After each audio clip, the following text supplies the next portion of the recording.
Hello friends, அனைவருக்கும் வணக்கம். இன்றைக்கி சூப்பரான அரிசி மாவை வச்சு நம்ம லட்டு பண்ண போகிறோம். இது ரொம்ப ரொம்ப டேஸ்ட்டாக இருக்கும். நம்ம வீட்டில் இருக்கக்கூடிய பொருளை வச்சு தான் நம்ம செய்ய போகிறோம். இது எப்படி செய்யறதுன்னு பார்க்கலாம் வாங்க. ஃபஸ்ட்டு ஒரு கப்பு அரிசி மாவு, இது கடையில் வாங்கினது தான்.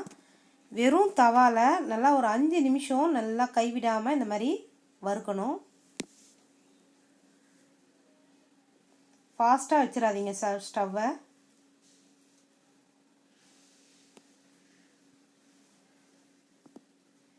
இப்போ பார்த்திங்கன்னா நல்லா வறுபட்டுடுச்சு. அரை கப்பு அளவு தேங்காய் துருவல் எடுத்திருக்கேன். தேங்காய் துருவல் சேர்த்ததுக்கப்புறம் கொஞ்சம் நல்லா வறுத்துக்கணும்.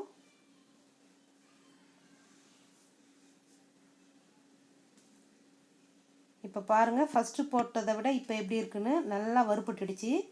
அடுத்ததாக பார்த்திங்கன்னா அரை கப்பு மிக்சியில் அரைச்ச சர்க்கரை எடுத்திருக்கேன்.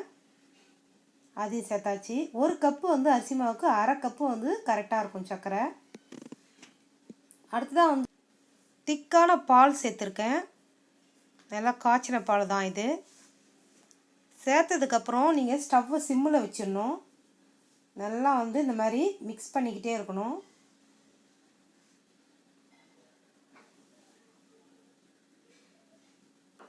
நல்லா இந்த மாதிரி கலந்து விட்டுக்கிட்டே இருக்கணும்.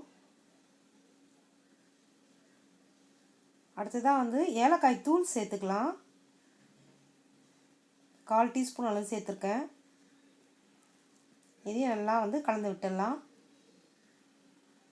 இதை பார்த்திங்கன்னா ஒரு மூடி போட்டு சிம்மிலேயே ஒரு 3 நிமிஷம் போல் வச்சிடலாம். இப்போ 3 நிமிஷம் ஆயிடுச்சு. இப்போ எடுத்துடுறேன். இப்போ இதை ஒரு தட்டில் மாற்றிடலாம். நல்லா உதிரி உதிரியாக பண்ணிவிட்டு அதுக்கப்புறம் நல்லா ரவுண்டாக லட்டு பிடிச்சிடலாம் நம்ம.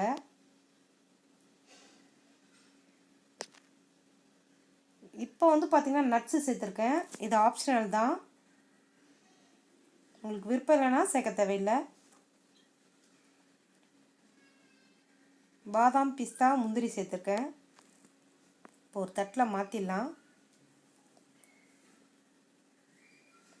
கொஞ்சம் ஆறணும். ரொம்ப சூடாக நீங்கள் இது பண்ணிடாதீங்க. கொஞ்சமாக ஆறினதுக்கப்புறம் இந்த மாதிரி உதிரி உதிரியாக பண்ணிக்கோங்க. ரொம்ப ரொம்ப ஈஸி தான். நீங்களும் வீட்டில் இந்த லட்டு ரெசிபி ட்ரை பண்ணி பாருங்கள். ரொம்ப ரொம்ப பிடிக்கும். நல்லா இந்த மாதிரி பண்ணிக்கலாம். இப்போ பாருங்கள், சூப்பராக செட் ஆகிடுச்சு.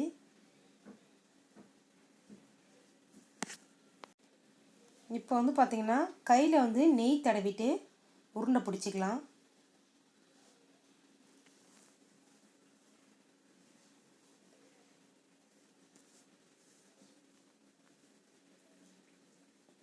அவ்வளோதான் ஃப்ரெண்ட்ஸ், ரொம்ப ரொம்ப ஈஸியாக நம்ம லட்டு செஞ்சாச்சு. நீங்களும் கண்டிப்பாக இந்த லட்டு ரெசிபியை செஞ்சு பாருங்கள். இந்த வீடியோ பிடிச்சிருக்கோன்னு நினைக்கிறேன். இந்த வீடியோ பிடிச்சிருந்தா மை சமையலுக்கு சப்ஸ்கிரைப் பண்ணுங்கள், லைக் பண்ணுங்கள், ஷேர் பண்ணுங்கள், கமெண்ட் பண்ணுங்கள். தேங்க்யூ.